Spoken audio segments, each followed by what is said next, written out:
बोलिए विष्णु भगवान लक्ष्मी माता की जय। श्री कृष्ण भगवान राधिका मैया की जय। मैं आप सभी को ये बताना चाहती हूँ कि हमारे दो चैनल और भी हैं, मधुर भजन और आरती के लिए मन राखियो और डेली जनरल नॉलेज की क्वेश्चंस के लिए लर्निंग बाय डूइंग। इन दोनों के लिंक डिस्क्रिप्शन बॉक्स में दे दिए हैं, एक बार आप जाकर देखिएगा जरूर। आज मैं कार्तिक की कहानी सुनाती हूँ। अगर आपको अच्छी लगे तो लाइक शेयर सब्सक्राइब जरूर कीजिएगा।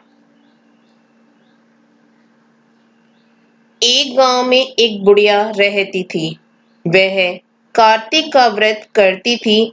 उसके लिए कृष्ण भगवान खिचड़ी का कटोरा रख जाते थे और वह बुढ़िया माई अपना व्रत खोल लेती थी।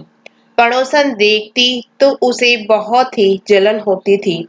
वे सोचती कि इस बुढ़िया माई का कोई नहीं, फिर भी इसको खिचड़ी खाने के लिए कहाँ से मिल जाती है। एक दिन की बात है कि बुढ़िया कार्तिक का नहाने गंगा जी गई थी। भगवान आकर उसके घर में खिचड़ी का कटोरा रख गए। उस पड़ोसन ने खिचड़ी का कटोरा उठाकर घर के पीछे वाले हिस्से में फेंक दिया। बुढ़िया जब स्नान करके वापस आई तो उसको खिचड़ी का कटोरा नहीं मिला।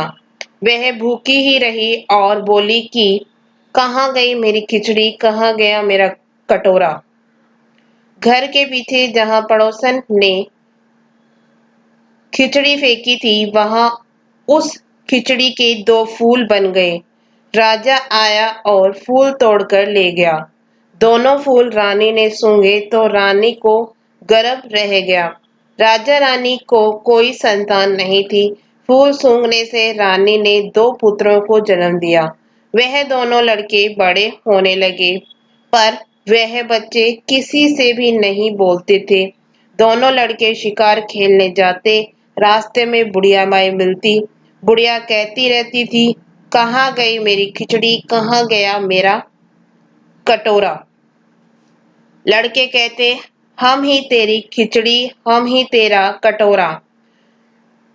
जब भी लड़के शिकार खेलने जाते बुढ़िया यही कहती रहती और लड़के भी वही जवाब दे देते थे।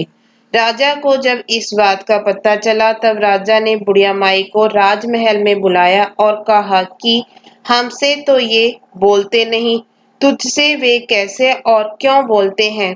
बुढ़िया माई बोली, महाराज मुझे इस बात का पता नहीं, लेकिन मैं कार्तिक व्रत करती थी तो श्री कृष्ण भगवान मुझे खिचड़ी दे जाते थे। एक दिन मुझे खिचड़ी नहीं मिली।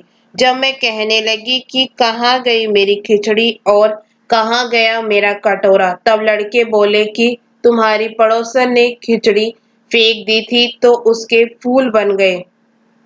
वे फूल ही राजा तोड़कर ले गया, उससे हम लड़के हो गए।